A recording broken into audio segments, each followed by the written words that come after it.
बिस्मिल्लाहिर्रहमानिर्रहीम। Dear students, मैं उम्मीद करता हूँ कि आप सब लोग खैरियत से होंगे। I am Mohammad Ishan यकूब।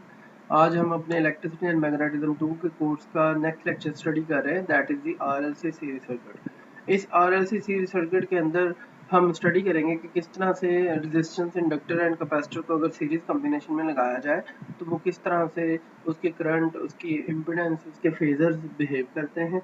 और जैसा कि आप जानते हैं, पिछले लेक्चर के अंदर हमने डिस्कस किया था कि आर, एल और सी के पॉसिबल कॉम्बिनेशन स्टडी किए थे। आर सी को in terms of AC source study किया था, फिर इसकी आर सी कैरेक्टरिस्टिक्स स्टडी की थी, फिर करंट की वैल्यू निकाल ली, इम्पीडेंस ऑफ करंट सर्किट निकाल ली, फिर फेज डिफरेंस निकाला गया। Then we conclude the phasors and comparison, and we made a comparison between the RL and RC circuit. After doing that, now we are able to understand the another combination of that RLC combinations, and that is the review response of the RL and RC circuit. हमने पहले comparison करेंगे, उनका review करेंगे कि RL में कैसा response होता था सर्किट का और RC सर्किट का कैसा रिस्पांस होता था। After that we want to conclude the RLC circuit characteristics.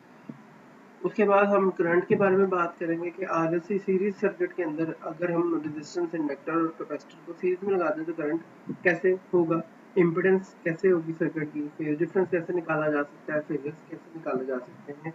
तो आज के लेक्चर के अंदर हम इन बुनियादी बातों के ऊपर बात करेंगे। इन सारी बातों को स्टार्ट करने से पहले थोड़ा सा रिव्यू देखते हैं जो हमने पिछले पॉसिबल कॉम्बिनेशंस के हिसाब से बनाया हुआ था। जैसा कि आप जानते हैं, हमारे पास तीन तरह के एलिमेंट्स हैं, circuit elements. Inductor, we have resistance and we have capacitor.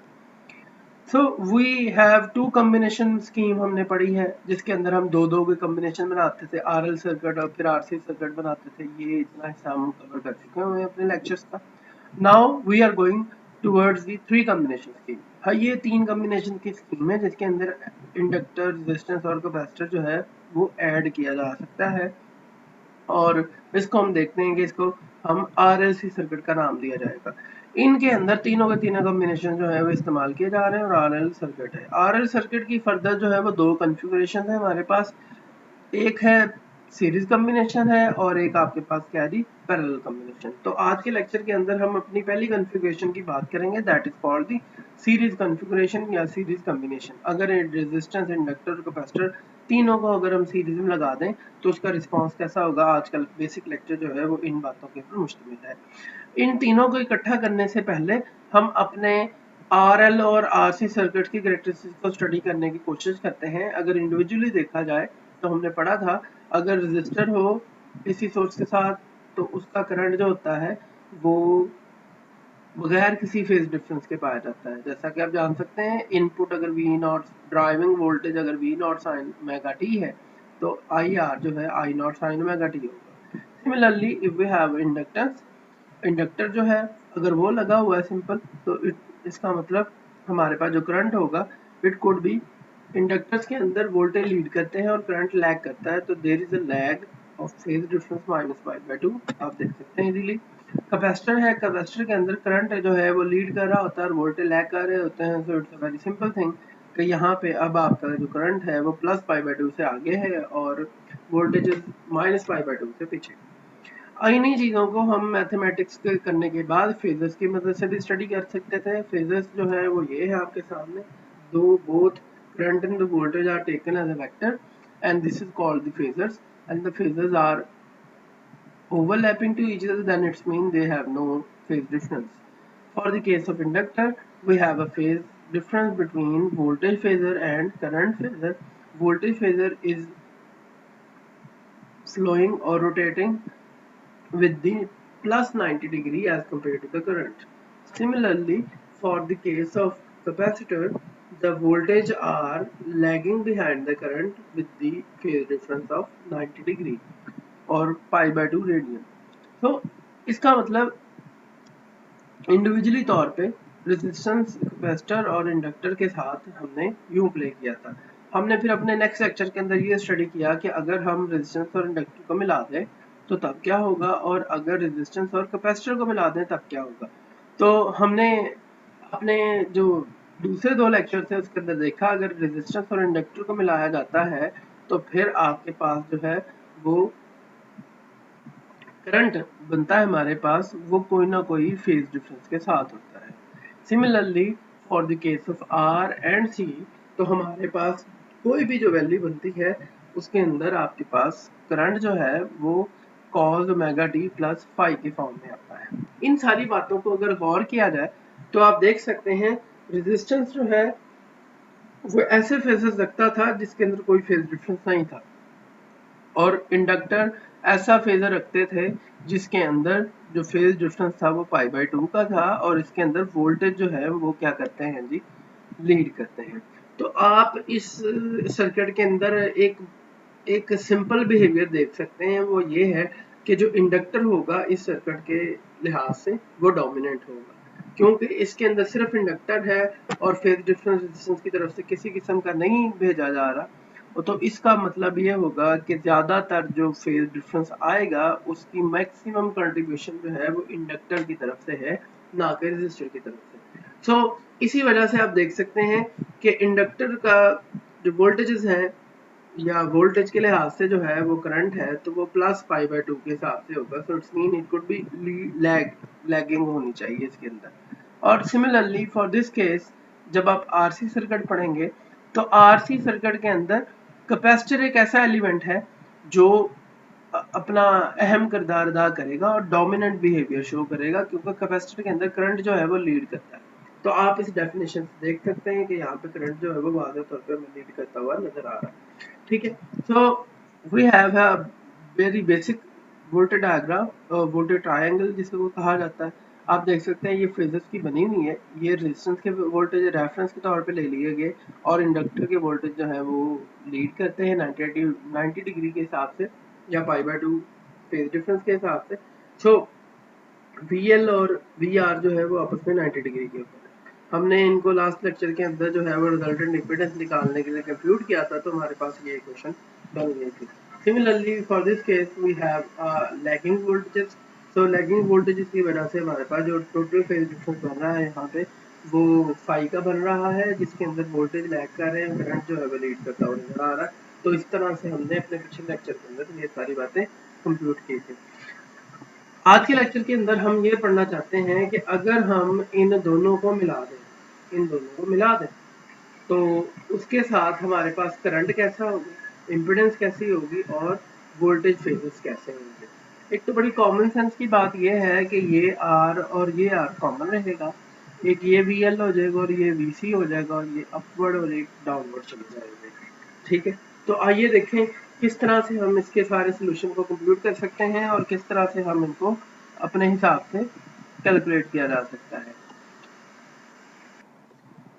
So let's start with the RLC series circuit. तो हम RLC series circuit को start करते हैं जी। It's a very simple thing.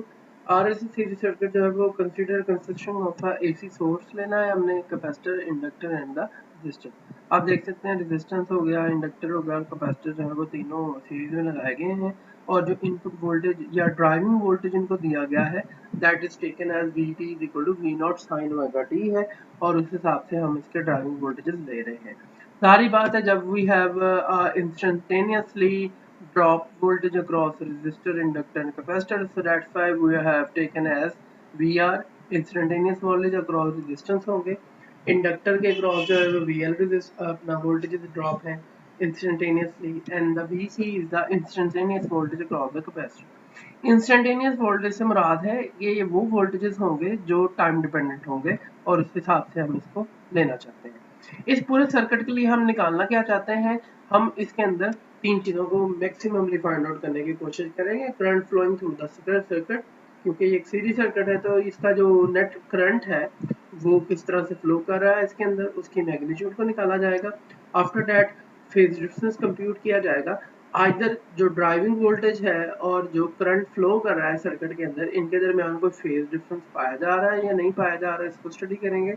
And the overall opposition of the circuit in flowing the current के impedance जो है वो होती है total resistance और या total opposition plus resistance of the circuit, जिसे हम दूसरे अल्फाज में impedance plus is equal to the reactance and impedance of the circuit, sorry resistance and impedance of the circuit जो है उसके मुताबिक इसको कंप्यूट किया जाएगा। यहाँ पे इम्पिडेंस समझ लें, इम्पिडेंस जो है वो रेजिस्टेंस और रिएक्टेंस जो इंडक्टर की तरफ से दी जा रही है और साथ में कैपेसिटर की तरफ से दी जा रही है, इनके मजमूए का नाम इम्पिडेंस कहलाएगा। हम उसको भी कंप्यूट करने की कोशिश करेंगे। तो आप जानते हैं हमने पिछले लेक्चर्स के अंदर भी ये स्टडी किया था कि इस तरह के सर्किट्स के जो सोल्यूशन है हमने 3 तरीकों से निकाले हुए हैं। हमारे पास जो है वो मैथमेटिकल सोल्यूशन है, ग्राफिकल सोल्यूशन मेथड है और फेजर डायग्राम्स के जरिए से है। आइए हम सबसे पहले अपने मैथमेटिकल सोल्यूशन की बात करते हैं। मैथमेटिकल सोल्यूशन जो है उसके भी करने के 3 तरीके हमने पढ़े हुए हैं।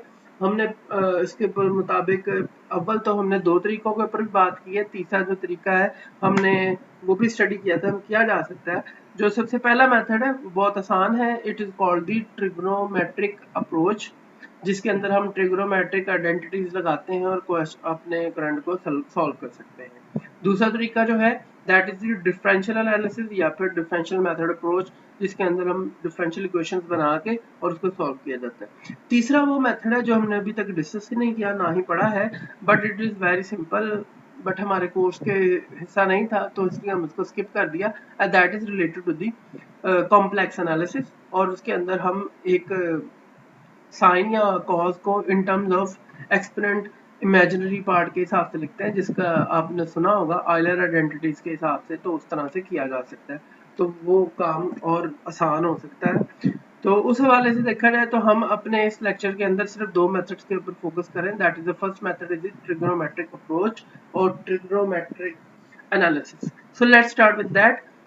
किसी भी इस तरह के सर्किट को जिसके अंदर वोल्टेज और करंट का ताल्लुक हो और सीरीज में लगाया गया हो, तो आप आसानी से, और वो क्लोज लूप शेप के अंदर हो, तो आप आसानी से इसको एक सिंपल मेथड के जरिए केवीएल किरचॉफ वोल्टेज लॉ के जरिए से कंप्यूट कर सकते हैं। So according to the KVL we have a equation here, that is the voltage drop across resistance plus voltage drop across inductor plus voltage drop across capacitor is equal to the total voltage provided to the system।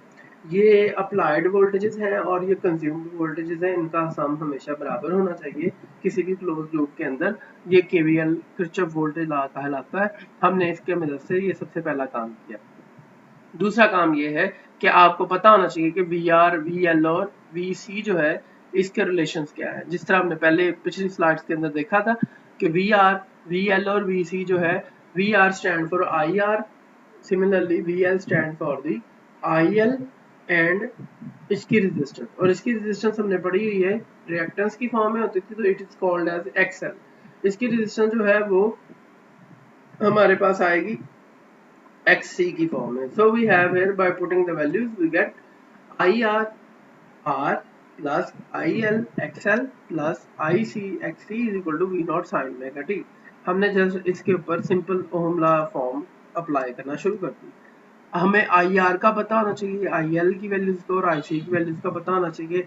हम उसकी values put कर सकते हैं by putting values we get IR, और वो पिछले lecture की slide के, अपना शुरू वाले लेक्चर की स्लाइड के अंदर अगर रिव्यू में देखा जाए तो IR और R के अंदर, इसके अंदर किसी किस्म का कोई फेज डिफरेंस नहीं था, तो हमने यहाँ पे इसकी वैल्यूज डायरेक्ट लगा सकते हैं। तो हमने इस इक्वेशन को रीअरेंज किया, V naught sine omega T पहले लिख दिया, IR sign omega T minus 5 ले लिया, अपनी मर्जी से सपोज कर लिया, प्लस I नॉट XL वैसे का वैसा ही है, sign omega T minus 5 plus 5/2 plus I not XC sign omega T minus 5 minus 5/2।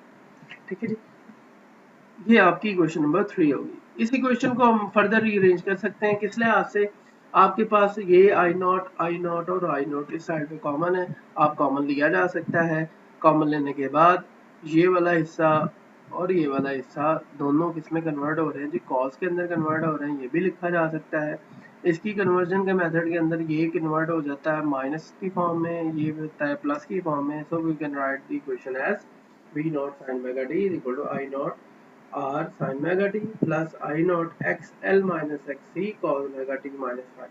तो आप इजीली इसको इस लिहाज से कन्वर्ट कर सकते हैं। आफ्टर ट्रांसफॉर्मिंग, और ये हमने कन्वर्जन किस तरह से की है आपको याद होगा, हमने अलाइड एंगल्स की बात की थी अपने लेक्चर के स्टार्ट के अंदर। So we have converted this through the allied angle. After conversion or after transformation we got this value as a straight we got this equation, and this equation can be further rearranged and simplified as v naught sin omega t is equal to I naught r, अब हमने I naught जो है सबसे common ले लिया, r sin omega t minus 5 plus xl minus xc is equal to cos omega t minus 5. This is our arranged equation number 4. तो trigonometric identity जो है हमने पिछले लेक्चर्स के अंदर भी इस्तेमाल की थी, इसमें दोबारा इस्तेमाल करते हैं। वेरी सिंपल कि a sin omega t plus 5 is equal to a sin omega t plus b cos omega t, where a जो है a square plus b square होना चाहिए, फाई जो है tan inverse b over a होना चाहिए। तो it's a very simple thing here. आप देख सकते हैं कि यहाँ पे हमने क्या किया है, और ये इसका प्रूफ था, ये पिछले लेक्चर के अंदर भी हम कि अगर किसी को समझ ना लगे तो यहाँ से कर सकते हैं। इफ फिर भी किसी को समझ नहीं लगती तो वो लाजमी तौर पर पूछिएगा, वो will discuss in our conversation और थ्रू अनदर लिंक। सो आप देखें तो ये वाला हिस्सा जो है it behaving as A R, और ये XL minus C behaving as B. तो आप लिख सकते हैं V naught sine omega T is equal to I naught A square plus B square. तो ए की जगह आर आ गया और बी की जगह एक्सएल माइनस सी आ गया, and we have sine omega T as a 5। So ये कन्वर्जन यहाँ से की जा सकती है। So we convert the whole equation and we arrange the equation V naught sine, और साइन ओमेगा टी से साइन ओमेगा टी कट सकते हैं, हमने काट दिए। v is equal to V naught R square plus XL minus X से ये equation number हमारी 6 आ। इसको फर्दर रीअरेंज किया जा सकता है, और रीअरेंज करने के साथ हमारा करंट निकल आया, और ये करंट की पीक वैल्यू निकल रही है। इसके अंदर कोई इंस्टेंटेनियस वैल्यूज नहीं है, बल्कि पीक वैल्यूज दी जा रही हैं। इसको रीअरेंज कर दिया। अगर ओहम लॉ की डेफिनेशन को देखा जाए, अगर ये करंट है और ये वोल्टेज है, तो ये should be this denominator should be known as the overall resistance of the circuit. तो इस लिहाज से हम इसको क्या कह सकते हैं, this is called the total resistance of the circuit and it is called the impedance. This impedance of the circuit consist of on resistance plus reactance of the circuit. So आप देख सकते हैं यहाँ पे एक बात कि यहाँ पे दो रिएक्टेंस जो है वो एक दूसरे को अपोज कर रही है। तो एक्सएल माइनस एक्ससी जो है it behaving as the same way. तो फेज जो है किस तरह से निकाला जा सकता है, बहुत सिंपल अंदाज है। बी की वैल्यू ली है आपने, बी और ए की वैल्यू पुट करनी है, तो it's a very simple way. तो यहाँ पे आप बी ओवर ए लिखेंगे, तो आप बी की वैल्यू हमने एक्सएल माइनस सी ली है, ए की वैल्यू आर ली हुई है, तो XL minus C over R आ जाएगा। We got the phase of the angle. तो ये हमारा पहला मेथड है जिसके अंदर हमने ट्रिग्नोमेट्रिक सिर्फ एक आइडेंटिटी इस्तेमाल करनी है, और हमारे पास जो है ये पूरा सोल्यूशन निकल आता है। अब हम अपने दूसरे मेथड की तरफ चलते हैं, that is also very simple. इसके अंदर बड़ा सिंपल तरीका है कि आपने वही सर्किट लेना है और वही वोल्टेजेस हैं जो ड्राइव कर रहे हैं, सिर्फ और सिर्फ इस दफ़ा हमने एक डिफरेंट वोल्टेज अप्रोच इस्तेमाल करनी है जिसके अंदर डिफरेंशियल इक्वेशंस इन्वॉल्व हो जाती हैं। हर एक के अपने अपने खसूसियात हैं with respect to the voltage and current response. So यहाँ पे वी आर आई आर को ले रहा है जी, वी एल जो है L D I over D T को ले रहा है, V C is equal to Q is a function of time over C is the capacitance है, और उसको ले रहा है। सो इसको अगर हम रीअरेंज करें डिफरेंशियल इक्वेशन अप्रोच के जरिए से, तो according to the KVL again V R V L plus V C is equal to V into T है। अब इस इक्वेशन के अंदर हम ये तीन वैल्यूज उठा के पुट करने की कोशिश करेंगे। हमने पुट किया तो we got I R plus L D I over D D plus Q is a function of T over function of T time and capacitance is equal to V naught sine omega T आ जाएगा। This is equation number 2। After doing this equation number 2, after writing this equation number 2, we have to convert into the differential form. तो आप देख सकते हैं कि ये differential form के अंदर कन्वर्टेड ऑलरेडी है, D I over D T है, ये आई है और ये क्यू है। तो द सबसे जो छोटी वैल्यू है इट्स बेसिकली द क्यू। तो अगर हम इसको सॉल्व करना चाहते हैं तो इसका मतलब ये है कि हमें किसी एक सिंगल वैल्यू वेरिएबल के अंदर इसको कन्वर्ट करना होगा इस क्वेश्चन को, और वो क्यू के हिसाब से की जा सकती है, क्योंकि क्यू जो है उसका अगर टाइम डेरिवेटिव लिया जाए तो वो आई बनता है, और अगर आई का टाइम डेरिवेटिव लिया जाए तो वो D I over D T बनता है। तो इसका मतलब ये है कि आप क्यू के वाले से इसको अगर करें तो आप ज़्यादा फंडामेंटल क्वांटिटी को कंप्यूट कर सकते हैं। So similarly we compute that D Q over D T is equal to I और क्यू प्राइम लिखा जा सकता है, and d2q/dt² is equal to di/dt और q डबल प्राइम लिखा जा सकता है। सो इक्वेशन नंबर 2 जो है वो लिखी जा सकती है इस फॉर्म के अंदर। ये लिखा जा गया है जी dq/dt लिखा दिया और ये लिख दिया जी double derivative with respect of charge with respect to the time plus q/c is equal to v naught sine omega t। Equation number 3 हमारे पास डेवलप हो गई। इस इक्वेशन नंबर 3 को फर्दर सॉल्व करने के लिए हम क्या रीअरेंज कर सकते हैं, क्योंकि ये वाली first second order differential equation है, ये फर्स्ट ऑर्डर डिफरेंशियल इक्वेशन है और ये आपके पास क्या है, जीरो ऑर्डर है इसका। So we have finite value of that. हमने इसकी जगह डबल क्यू पुट किया, इसकी जगह सिंगल क्यू पुट किया, double Q plus R over L और साथ ही में हमने इसे एल से सबको डिवाइड कर दिया। We got r over l q prime plus 1 over l c q is equal to v naught sin omega t. This is our equation number 4. इस इक्वेशन नंबर 4 को फर्दर हम सॉल्व कर सकते हैं और किस तरह से कि आपने सपोज कर लेना है कि इसके अंदर r और l की जगह आपने क्या पुट कर दिया है। आप देख सकते हैं कि इस r और l को ये सिर्फ कांस्टेंट है और इसकी जगह कांस्टेंट पुट किए जा सकते हैं, तो इसलिए हमने इसकी जगह कांस्टेंट पुट कर दिए। r ओवर l को हमने 2 बीटा कह दिया और ओमेगा नॉट और 1 over under root L C जो है उसको ओमेगा नॉट कह दिया, तो ये ओमेगा नॉट स्क्वायर हो गया और ये वाला आपका 2 बीटा आ गया और ये इक्वेशन नंबर 5। इस तरह की इक्वेशन जो है आपने पहले भी पढ़ी हुई है। It is called the damped oscillation for mass spring system. अगर आपको याद हो तो आपका ये वाला जो सर्किट है हमारा एलसी सर्किट वो वैसे ही बिहेव करता है जैसे कि एक ऑसिलेटर बिहेव करता है, और ये मैकेनिकल ऑसिलेटर है और ये वाला आपके पास क्या है जी, इलेक्ट्रिकल ऑसिलेटर है। इनमें और इनमें फर्क सिर्फ फिजिकल कांस्टेंट्स का है, बाकी ये सारी चीजें बिहेव जो है वो सेम कर रही होती हैं। और इस सिचुएशन के अंदर हम इनकी सिमिलरिटीज को भी स्टडी कर सकते हैं। हमारे वाले केस के अंदर आर एल और सी तीन चीजें हैं, जबकि इस वाले केस के अंदर हमारे पास B होता था, M होता था और K होता है। M is the mass, K is the spring constant और B जो है वो रेजिस्टिव मीडियम की प्रॉपर्टी होती थी जो डैम्पिंग प्रोड्यूस करवाती थी। तो रेजिस्टेंस का काम डैम्पिंग प्रोड्यूस करवाना है, जैसा कि मास स्प्रिंग सिस्टम के अंदर B वैल्यू का था। सिमिलरली इंडक्टेंस जो है, इंडक्टर का काम सब उसको अपोज करना है, any change in the potential. तो ये वही बात है जो आपका मैस स्प्रिंग सिस्टम के अंदर मैस काम करता था, ये भी अपोज करता था अपनी पोजीशन को चेंज करने से और ये भी सपोज अपोज करता है अपने वोल्टेज को चेंज करने के लिए। सिमिलरली जो कैपेसिटर है वो capacitor is the reciprocal of the A. Spring constant जो है वो कैपेसिटर सेम वैसे ही बिहेव करता है reciprocal of the spring constant के। तो इस वजह से ये हमारी सारी चीजें जो है, क्योंकि कैपेसिटर के अंदर भी आपके पास चार्ज स्टोर होता था जो कि सोर्स के तौर पे काम करता है बाद में वोल्टेज के। In the same way spring के अंदर भी आपके पास जो है mechanical potential energy in the form of spring अपना इलास्टिसिटी स्टोर हो जाती है। इसकी स्टोरेज की वजह से ये दोबारा से सिस्टम को रीगेन करवाता है energy, so that's why they are behaving as a same. इस सब का सॉल्यूशन अगर आपको याद हो तो we can compute the solution on comparing the second order differential equation, वो ये थी।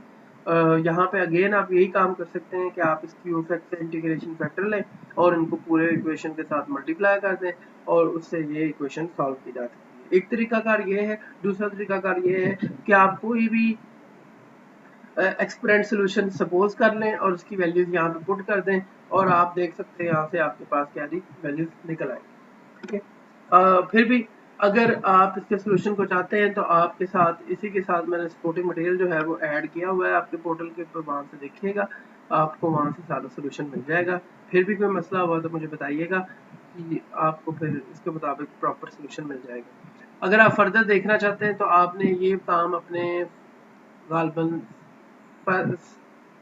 सेकंड सेमेस्टर के अंदर भी ये किया हुआ है। आपने मैस स्प्रिंग सिस्टम को अपना इम्पीडेंस रेजिस्टिव मीडियम के अंदर जो है वो ऐड करके स्टडी किया हुआ है, तो आप वहाँ से ये काम कर सकते हैं। और सॉल्यूशन के बाद हमारे पास जो टोटल करंट आता है V naught over omega L, और ये आपके पास sine omega T plus phi के फॉर्म में आ जाता है और ये सारे का सारा जो है ये आपके पास इम्पीडेंस की फॉर्म में बिहेव कर रहा है। हम फर्दर वैल्यूज पुट करके जैसा कि यहाँ पे है बीटा की 2 बीटा की जगह आर ओवर एल पुट किया जा सकता है, ओमेगा की जगह एल ओवर अंडर रूट सी पुट किया जा सकता है। तो हमारी इक्वेशन जो है वो आरएलसी सीरीज सर्किट के बारे में इंफॉर्मेशन दे रही है। ये हमारा जी ग्राफिकल सॉल्यूशन है जिसके अंदर ये बताया जा सकता है आरएलसी जब सर्किट लगा दिया जाता है तो वोल्टेज और करंट आपस में किस तरह से बिहेव करते हैं। ऑब्वियसली ये इनका कोई बिहेवियर डेफिनेट नहीं होगा, बल्कि ये क्या है, ये फ्रीक्वेंसी डिपेंडेंट है और ये फेज डिफरेंस जो है वो वैल्यूज के ऊपर डिपेंड करता है, इंडक्टेंस की, कैपेसिटर की और रेजिस्टेंस की, तो ये वेरी करते जाएंगे। This shows that the phase different of phase angle phi between the instantaneous current and voltage Vt। तो ये वोल्टेज की वैल्यू दी गई है जो साइनसॉइडल है, ड्राइविंग वोल्टेजेस है, और ये current produce through the whole circuit है, और ये आपस में फेज डिफरेंस रखते हैं। और ये फेज डिफरेंस जो है वो बहुत सारे फैक्टर्स, फ्रीक्वेंसी के ऊपर डिपेंड करता है, आपकी इंडक्टर, कैपेसिटर और रेजिस्टेंस की वैल्यूज के ऊपर डिपेंड करता है। Now we are able to understand the phasor diagram for RLC series circuit। बहुत ही आसान है। हमने करना क्या है, हमने स्टेप बाय स्टेप R के फेजर को लेना है, और ये सबसे पहले R का फेजर है। इसके अंदर दोनों एक दूसरे के क्या करंट और वोल्टेज पैरेलल होते हैं, तो बहुत आसान है। ये क्या है जी, आपके पास इंडक्टर का फेजर है। इंडक्टर के फेजर के अंदर वोल्टेज लीड कर रहे होते हैं और करंट जो होता है वो लैग करता है। कैपेसिटर के फेजर के अंदर जो है वो करंट लीड कर रहा होता है और वोल्टेज क्या करते हैं, लैग करते हैं। अब हम अपने मौजूदा या प्रेजेंट लेक्चर के अंदर ये स्टडी करना चाहते हैं टॉपिक के अंदर कि जब आर, एल और सी इकट्ठे होंगे तो तब कैसा फेजर बनेगा। तो बहुत एक आसान तरीका ये है कि आप इन तीनों डायग्राम्स को इकट्ठा करके बना लें। अगर आप इकट्ठा करके बनाएंगे तो आप देखेंगे कि एक टी-नुमा शेप बनेगी, जिस तरह ये आपके सामने है कि मैंने सबसे पहले रेफरेंस के तौर पे VR वोल्टेज लिए जो इनके मिडिल में होगा, फिर मैंने VL वोल्टेज ले लिए जो कि लीड कर रहे थे as compare to the resistance, फिर हमने कैपेसिटर के वोल्टेज ले लिए जो कि क्या करते हैं, लैग करते हैं और वो VC के कहलाएगा। अगर गौर किया जाए तो ये 90 डिग्री ज्यादा आगे है और ये 90 डिग्री पीछे है, और ये सारे के सारे क्या चल रहे हैं, काउंटर क्लॉकवाइज चल रहे हैं, तो इसलिए ये कभी भी आपस में एक दूसरे को चेंज नहीं कर सकेंगे और इतना फेज डिफरेंस रहेगा। अगर देखा जाए वेक्टर की यूज से, अगर एक वेक्टर जो है, क्योंकि फेजर एक वेक्टर फॉर्म होती है, तो ये वेक्टर अपवर्ड है और ये वेक्टर डाउनवर्ड है, तो इनका जो रिजल्टेंट होगा वो कैसे निकाला जा सकता है, VL माइनस C के साथ। क्योंकि ये दोनों एक दूसरे के एंटी पैरेलल है और ऑपोजिट है, तो हम इन दोनों को क्या कर सकते हैं, इनका नेट रिजल्ट निकाल सकते हैं। तो सिमिलरली हमने क्या किया, हमने इनका नेट रिजल्ट लिख दिया VL minus C। VL minus C लिखने के साथ ही हमें ये आसानी होगी कि अब हम सिर्फ एक वेक्टर के साथ, दो वेक्टर्स के साथ काम कर रहे हैं, दो फेजर्स के साथ काम कर रहे हैं। अब ओवरऑल क्या किया जाएगा, again we want to compute the total voltage of the system. वो कैसे निकाले जा सकते हैं, हम वो फेजर डायग्राम्स के जरिए से निकाले जा सकते हैं। तो क्या किया जाएगा, हेड टू टेल रूल लगाया जाएगा। ये हेड टू टेल रूल के अंदर इस वेक्टर को हम ट्रांसफॉर्म कर रहे हैं और ये वेक्टर ट्रांसफॉर्म होकर यहाँ पे लिख दिया गया। अब ये वेक्टर पहला है और ये दूसरा है, तो पहले का हेड होता है, दूसरे की टेल होती है, तो एक रिजल्टेंट दिया जा सकता है जो पहले की टेल से शुरू और दूसरे के हेड तक जाए, हम इसको रिजल्टेंट वेक्टर के तौर पे कह सकते हैं।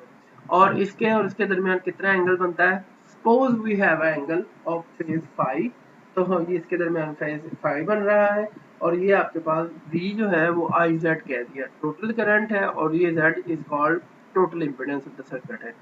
ये एक्स एक्सिस मीन जो से ये बेस है, ये आपके पास परपेंडिकुलर और ये हाइपोटेनस है, ये एक राइट एंगल ट्रायंगल है, तो आप इसको वोल्टेज ट्रायंगल ज्यादातर मशहूर है फेजर्स के लिए कहते हैं। तो हमारे पास फेजर की वोल्टेज ट्रायंगल डेवलप होगी।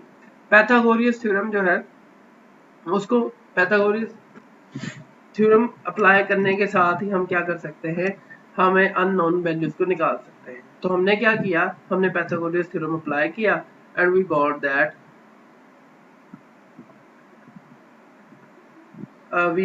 इसके अंदर ये एक गलती है जी, इसको जरा दुरुस्त कर लीजिएगा कि हमारे पास यहाँ पे पैथागोरस थ्योरम के अंदर ये कंडीशन नहीं है जो हम लगाना चाहते हैं। तो उसके अंदर हमारे पास ये अंडर रूट इस फॉर्म में नहीं आता, इसको जरा ठीक कर लें। हाँ, ये हमसे गलती हुई है, actually this is not the under root, ये अंडर रूट नहीं लगा हुआ, ये जरा ठीक कर लें। ये अंडर रूट नहीं आना चाहिए, so there is no under root here. तो ये ज़रा गलती है, इसको दुरुस्त कर लें। हमारे पास सिर्फ V square is equal to V R square plus V L minus V C square आना चाहिए। Base square plus base square plus perpendicular square is equal to the hypotenuse square, तो उसके फॉर्म में हमने लगा दिया। अगर हमें सिंगल वैल्यू चाहिए तो ये आपके पास आई जो है कॉमन निकाला जा सकता है, दोनों की तरफ से कॉमन निकल के खत्म हो जाएगा, z is equal to R square आ जाएगा, और यूं हमारे पास क्या आ जाएगा, ये करंट आ जाएगा। और इसके अंदर ये बताया जा सकता है कि current and voltage are out of phase है, और कितना फेज है वो फाई के हिसाब से किया जा सकता है। और ये हमारी क्या है जी, फेजर डायग्राम डेवलप कर ली हमने। फेजर डायग्राम डेवलप करने के साथ ही हमने इस लेक्चर के अंदर जो है वो जो मेन चीजें आज पढ़ी हैं वो है, in this lecture we have learn about the response of RLC series circuit in the presence of AC voltage source. We have computed the current flowing through the circuit by using the trigonometric approach, differential approach and phasor method. So in this lecture अगर आपको किसी भी किस्म का कोई problem हो तो लाजमी पूछेगा।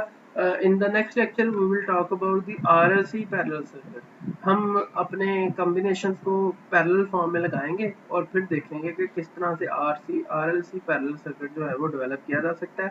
Characteristics of RLC parallel circuit, current, voltage, current, impedance, phase difference and phases को हम स्टडी करेंगे।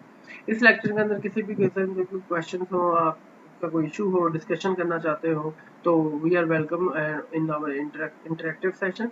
इसके अंदर हम व्हाट्सएप के ऊपर बात कर सकते हैं, जूम मीटिंग के अंदर बात कर सकते हैं, एंड यूट्यूब कमेंट सेक्शन के अंदर भी बात की जा सकती है। मैं उम्मीद करता हूँ कि आपको इस लेक्चर की अंडरस्टैंडिंग और समझ आई होगी। फिर भी किसी किस्म का कोई आपको प्रॉब्लम हो तो लाजमी पूछिएगा। अल्लाह हाफिज।